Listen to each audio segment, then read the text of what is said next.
We've only recently returned from a brilliant 7-night California coast cruise, and I'm telling you now, fitting in all that nosh the enormous Discovery Princess has to offer in such a short time was a challenge, but one we accepted with no expense spared, as we opened our wallets and loosened our belts and ate our way through the choices that are part of your fare and all the premium dining too. The big question is, what would we recommend you spend your dollar on without any hesitation, and what we think you should avoid at all costs? We would always recommend you use this guide to plan ahead and pre-book as many of the premium dining evenings as you can online prior to boarding, as they can get booked up very quickly and you don't want to be disappointed. All prices stated here are also correct at the time of filming. So, come with us now as we trough our way through several thousand calories, all in the name of research. Well, we did it on Sky Princess, shameless plug, link in the corner, so why not do it here? To make all this ridiculous and self-imposed gluttony worthwhile, please subscribe to our channel so we may afford to buy many more pairs of elasticated trousers and oversized shirts. Thank you. First off, what do you get that's included in your fare and doesn't cost you any extra? Answer: lots, that's what. You don't have to book any premium restaurants on any cruise, and the food really is good enough without running up a large bill. There are 3 main dining rooms on board Discovery Princess, each named after ports in Alaska: Ketchikan, Skagway and Juneau. All offer the same menus, so it's just a case of where they allocate you at the start of your cruise. One of the restaurants is dedicated to guests who chose the set dining option, but most guests these days choose the Dine My Way option, allowing them to dine where, when and with whomever they wish. One of the main dining rooms is always open for breakfast, and on our cruise this was Skagway. The breakfast menu offers the usual light dishes such as fruit, cereals and yogurts, as well as the usual range of hot dishes and a daily special. We particularly loved the granola, pastries, omelettes and pancakes. Afternoon tea is included in your fare, but unfortunately it was a very disappointing experience.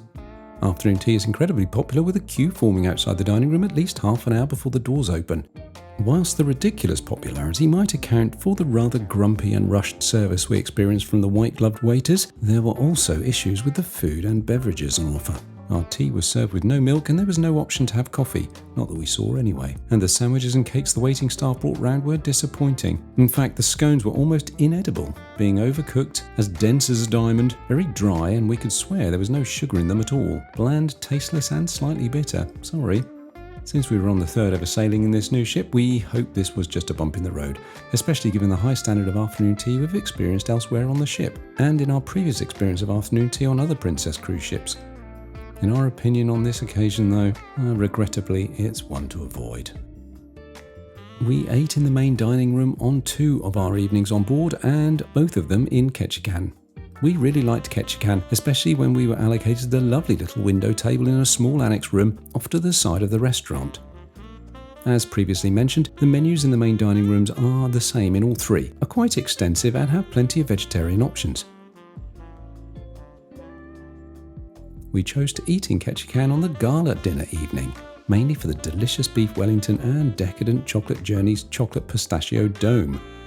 If you eat just once in a main dining room, make sure it's on the gala evening. It's definitely a culinary highlight of the cruise.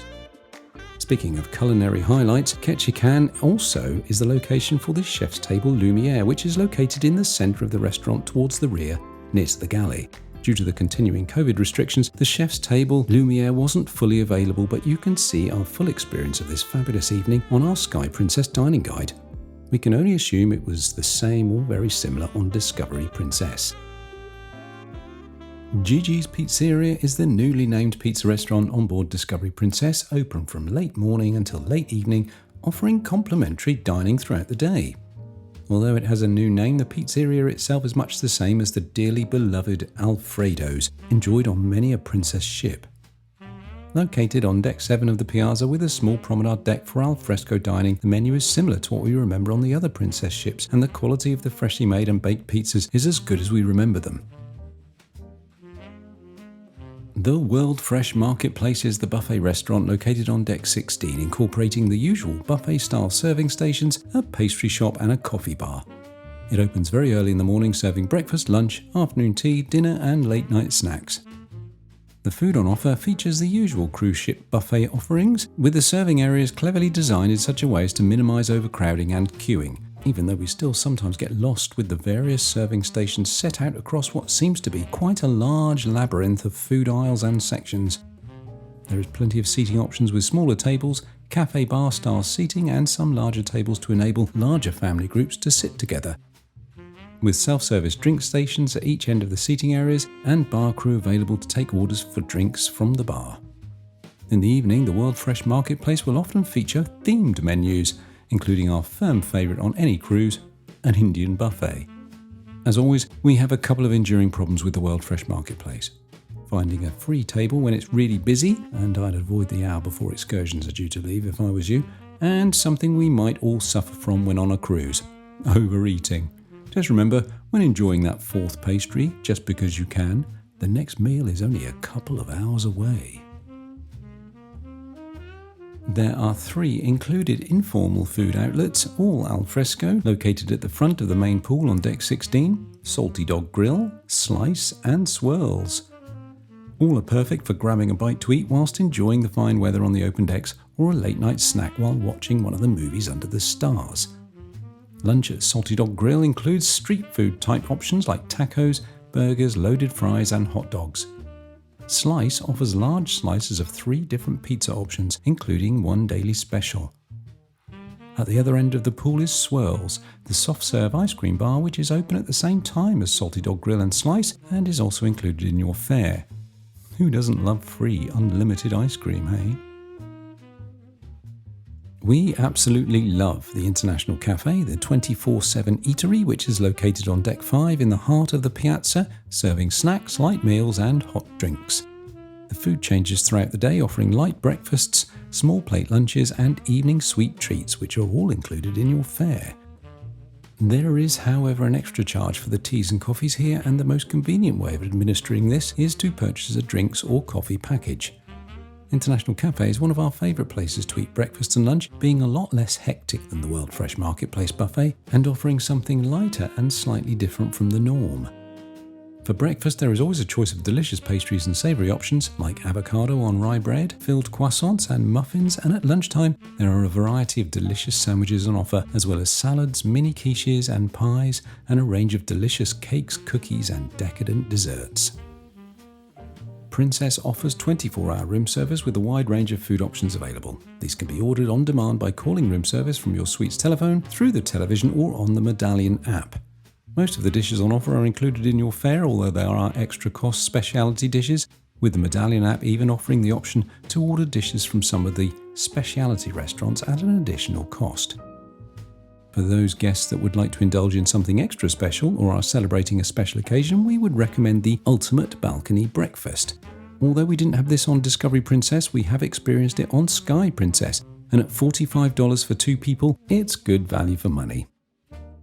Your breakfast is delivered at your chosen time, a white tablecloth laid out on your balcony table, or inside if the weather is less compliant, a half a bottle of fizz, and an extensive stack of hot and cold breakfast plates left for you to enjoy at your leisure.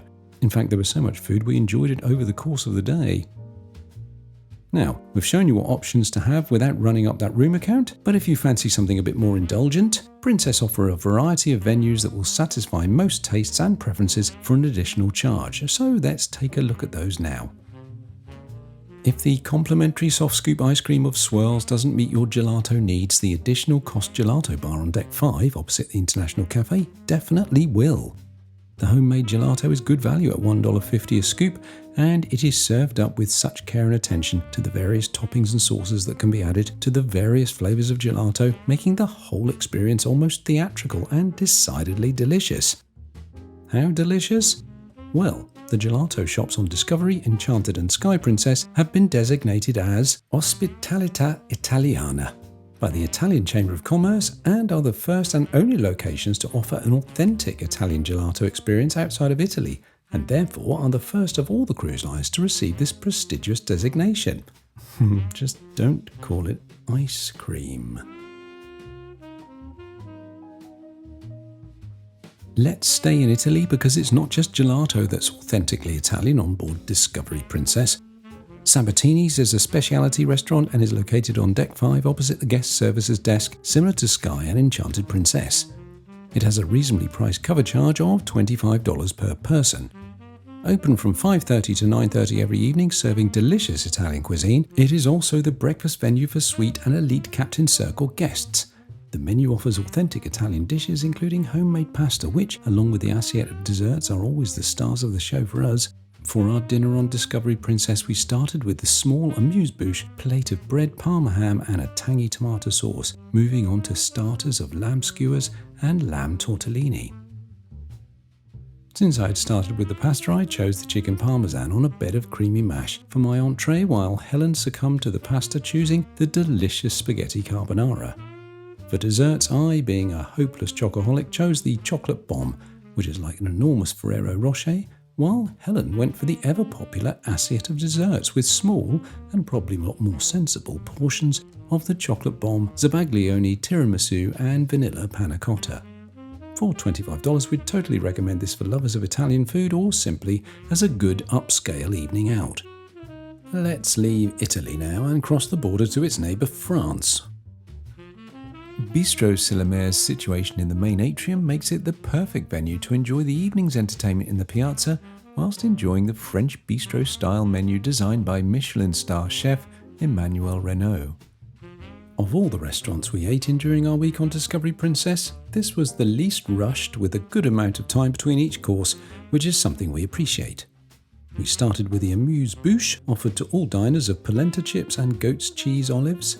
I then chose the tuna tartare, and Helen had the pâté en croûte, which was more like a pork pie than a pâté, served with a delicious fig compote. Our delightful waitress insisted that we should also try her favourite starter, the salmon and devilled egg, so she brought us one to share, and I have to say it was utterly delicious. Devilishly so. For main, I had the filet mignon, and Helen had the delicious sea bass, served on a bed of ratatouille with a cream sauce and parsley reduction. To finish, I chose the ever-popular chocolate bar. Remember my chocolate addiction? And Helen had the beignet, served with a grapefruit jelly granita type thing, which definitely added some much-needed flavour to the beignet. It was one of the best evenings we had. We travel now from France to Japan, and rather than sit for hours in a plane, we just had to go down one deck and stay in the piazza. Located on deck 6, overlooking the central area of the piazza, is the casual sushi bar, offering bar stool type seating at the bar as well as tables overlooking the atrium. We chose to sit at the bar so we could watch our sushi being freshly prepared. We chose 3 plates of California rolls and a plate of mixed sashimi. The food here is charged by the plate, but it is very reasonable and the perfect place for a pre-dinner appetizer, a sea-day lunch or even a full dinner. We'll stay in the piazza and nip down to deck 5, to where the wine bar Vines is normally situated on Royal Class ships like Sky Princess, and to the reintroduction of the Salty Dog Gastropub. I've had many people say how much they miss Vines, so putting Salty Dog here is a brave move by Princess, but is it as good as the ones on the Crown Class ships, like inside the Wheelhouse pubs? The cover charge is a reasonable $18 per person, and it doesn't need to be booked, so that's a big advantage. Most of the dishes are small plates, and each guest gets to choose 2 savoury and 1 dessert plate. We chose to share most of our plates, choosing the asparagus and halloumi cheese and the lobster mac and cheese, the beef short rib poutine served with fries, and the SDG burger served with truffle fries. For dessert, I had the lemon posset, begone chocolate demons, and Helen had the strawberries and cream, both of which were beautifully presented and very tasty. The big question is, Salty Dog Gastropub or Vines? Which do you prefer to see here?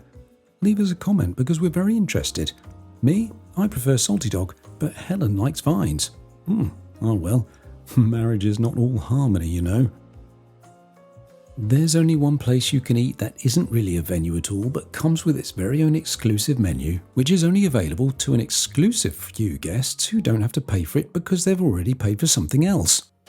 Confused? Riddle me not, I hear you cry. Okay then, before you stop watching, it's the Sanctuary.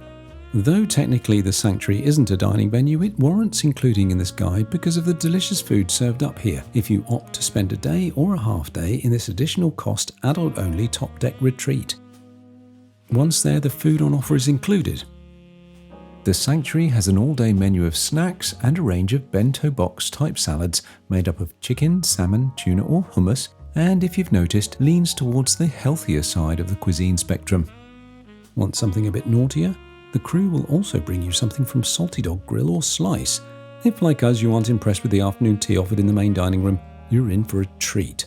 From 3 p.m. every day, the beautiful people of the sanctuary come round again with an afternoon tea trolley full of delicious sandwiches, cakes and scones, all served with a cup of tea or coffee and a perfect view over the bow of the ship to the ocean beyond. And just look at those scones. Delicious, fluffy and sweet. That's more like it. I could have eaten the whole tray. Seriously, I could have.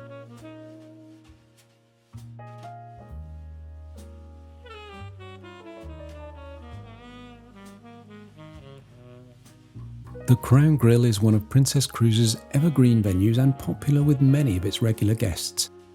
If you only go to one specialty restaurant, this is the one we would recommend as our top choice, and with a cover charge of just $29 each, we feel it offers very good value for money. A meal in the Crown Grill is always best started with a pre-dinner cocktail in the lovely Crown Grill bar just outside the restaurant, where there is often a pianist or guitarist playing in the evenings. We started our meal with a glass of Prosecco to accompany our starters of lobster cake served with grilled asparagus and scallops served in a delicious leek and cream sauce. Although we both loved the renowned black and blue onion soup, from previous experience we know how filling it is, so we both resisted the temptation in the knowledge we would be able to enjoy the rest of the meal without feeling too full from the starters. Whenever we dine at Crown Grill, I always choose the filet mignon. My steak was soft enough for a baby to eat and was accompanied by truffle fries and sautéed mushrooms. Helen decided to go for the Chilean sea bass, which came on a bed of creamy mushrooms and leeks, and by all reports it was absolutely delicious. To round off, I shamefully fell back off the wagon and had the warm chocolate mousse trifle, and Helen had her firm favourite from this evergreen menu, the salted caramel creme brulee cheesecake. All in all, a delicious meal with impeccable service in a very romantic setting.